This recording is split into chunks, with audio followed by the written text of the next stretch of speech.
really, really scary team here. We've got a Neros, 4 battlecruisers supported by an assault frig command destroyer combo. Reload, run us through the CVA. Okay, well, as the match started, CVA have a double battleship and then double deacons. Oh no, they've only got one single frig logi, and it looks like they are going for the Blackbird of CVA. CVA have some jams. It looks like he is taking a lot of damage already. These battlecruisers are moving to the right, make sure not getting tackled, and this assault frigate wing is going in, and it's going hard.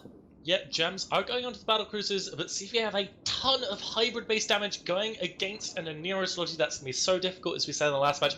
Gems going down on the DPS, but is it going to be enough? But Deacon, Thalia holding for now, but let's see what happens when the tackles land and things are really, really held down. We have the low end of the Exodus team going in, causing havoc, tackling everything down. They're screening off that Hyperion. We've got a Confessor on a Blackbird, Swipple on a Deacon. They're trying to split those Logi Frigs, and once Logi Frigs get split, that is the end of them. Yep, absolutely. But looks like they are actually they're okay for now. It looks like whoa! Not taking much damage. Look at that Hecate Hecate suddenly take a ton of damage.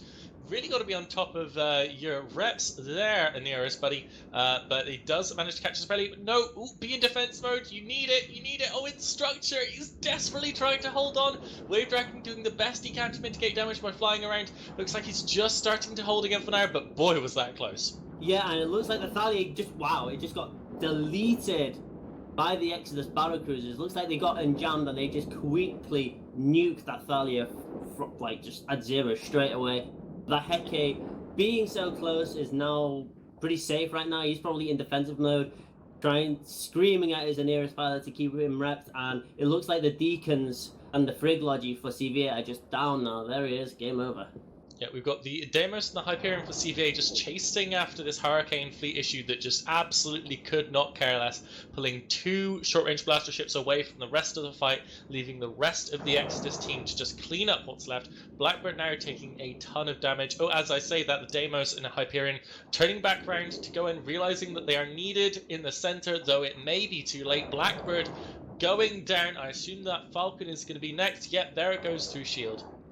Yep, good call there, Apophany. And I think they're just going to go bottom up on the support right now. They've pretty much dealt with the logistics now, so they're just going from Falcon. Probably going to go for the Magus next, and then Gnosis, Demos, Spirit Express, and Hyperion from that.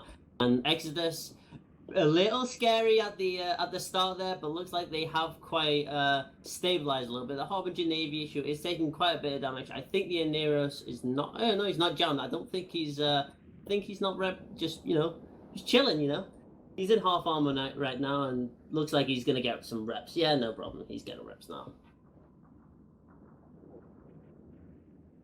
Yeah, so here we go. Magus going down. Exodus in full cleanup mode here. And I have to say, I really love their comp design. It just feels really tight, and it doesn't have any really scary weak points. You've got the battlecruiser core, which we know is so strong, and Neros on the top end. You've got all the links coming from all those battlecruisers, and then each support ship is just so hard to kill. For a lot of teams, it's kind of obvious what your first primary is. For this team, what do you feel comfortable priming first? Those small ships with T to resists, maybe an ADC. Oh, we do get a Hecate going down. Apparently that's what you primary. The Hecate being a ship that's typically less popular than the Swipple and the Confessor, but it's still fine. So we've got the Swipple taking damage here. But yeah, so Reload, when you go up against the Exodus team here, what are you looking to primary? What's the key to taking this team down? Because CVA certainly didn't find it. Honestly, at this point, this Exodus team is quite an offensive-based team. They've got assault frigates and they've got T3Ds, and those are they're just going to go in and they are going to tackle you. You just want to pull back. You want to try and get that Aneros out of position. You want to try and go for these. They're doing pretty well. They're going for the support of Exodus right now, and you want to try and maybe go for one of those Enyos or Retribution, wait for them to go for that ADC, and then switch onto a Confessor or something, and then go back onto the Enyo after his ADC is done, and then try and catch him off guard like that. I mean, you might be able to break these battlecruisers as well if you try and get on top of them with the Hyperion and this Blaster loadout, but it's going to be pretty tough. These battlecruisers are probably linked up to no good, and they're probably pretty quick as well, so they're going to try and kite you away if you're going to try and go in. You're probably tackled by the support wing of Exodus as well. So this is a very well-rounded setup by Exodus.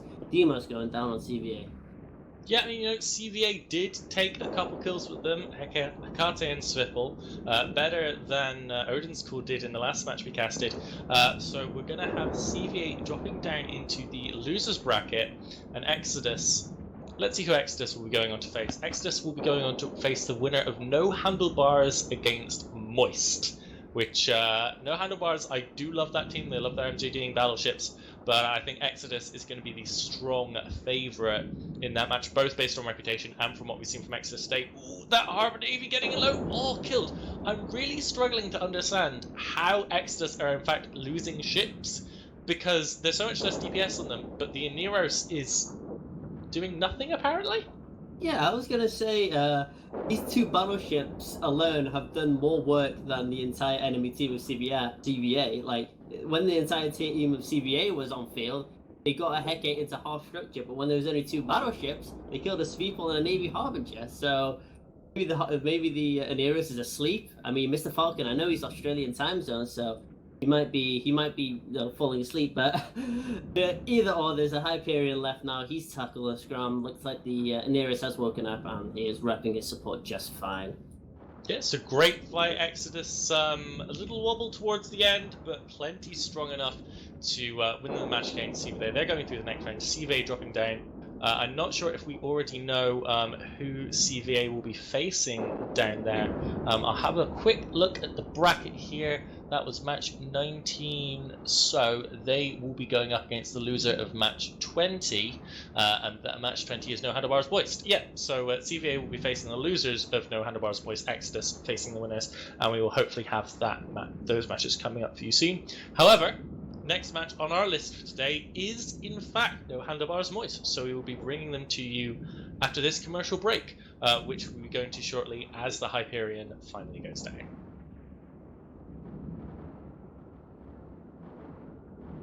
Looks like he doesn't want to die, so... I mean, those local reps are pretty strong, man. They're pretty damn good. Yeah, I mean, he's probably got his AR on overheat right now. He's trying to drag this out as long as possible. He's trying to take out some of the support. I did see him tackle a Confessor and an Enu there, but looks like they've been out of the way. And then finally the Hyperion goes down. So, take it back to not the studio, the commercial breaks.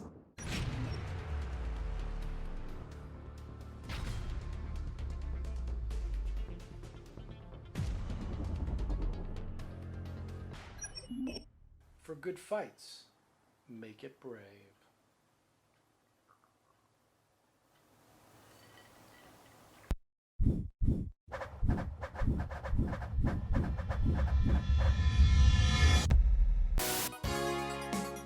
Hi, my name is Durhadur, dreaded CEO Emeritus. My interests include streaming. Hey, speaking of streaming, you should check out my Twitch channel, twitch.tv/Durhadur. MultidollarMediaEmpire.com. Check out my Twitter, twitter.com/Durhadur. MultidollarMediaEmpire.com. Warp drive active.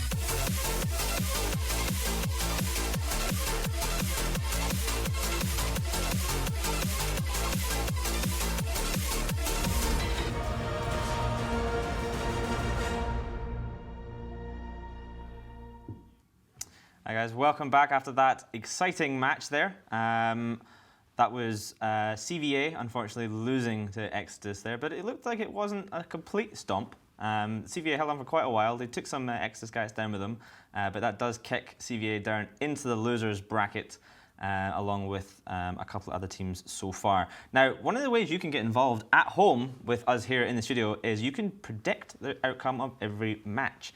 So there's a prediction tool, which you'll see up on the screen and in the chat. You go on there, you log in, and you predict who you think is going to win. And if you do so and you're correct, you could win 500 new plex, which is wonderful. There's like 129 matches, so you could potentially, if you win every single one of them, like win 100 bill, which is great. But what we do is we take all the correct names and we use Cribber's Dice, and we pick one of those names and then we give them the plex. So for the first two matches that we've had so far, Valoricors versus Requiem Eternal, there was 161 correct predictions, but Rosa Rova, you are a winner. You get 500 plex. Don't spend it all at once. And then for Purple Helmeted Warriors versus Odin's Call, 138 predictions, and the winner of that one is Jimmy Michaels. So congratulations to both of you guys. You get 500 plex each. This will be running on every single match throughout the tournament, so make sure you get involved. Click that button, smash those predictions in, and then maybe you get some pretty dope AF-esque, which is pretty dope, as Elise would say, dope AF. So, money can in fact be exchanged for goods and services. Correct. That is the purpose of it. Yeah, correct. It can be both goods and services. You very, very well pointed out that. This is why we bring people like you on, Jin. You are just full of wisdom, not just in EVE, but in life itself. Thank you for coming.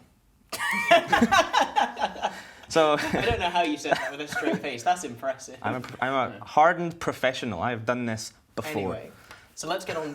Who are we going to be seeing fighting next? You trying to take my job, Jin? Yes. I'll come over there. So next up, we're going to have Brave Collective versus Chaos Theory, which is actually the first of the political matches so far, we believe. We had a little bit of discussion before we came on air here. There's a few pretty hyped up political matches in this tournament.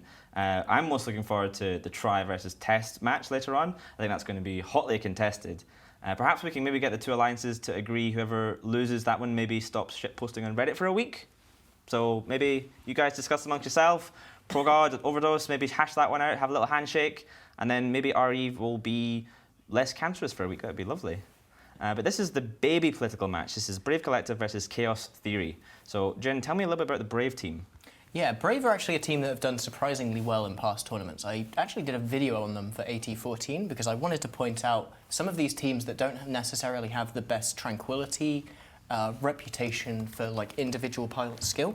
You know, the Brave Collectives, the Test Alliance Please Ignores of the world.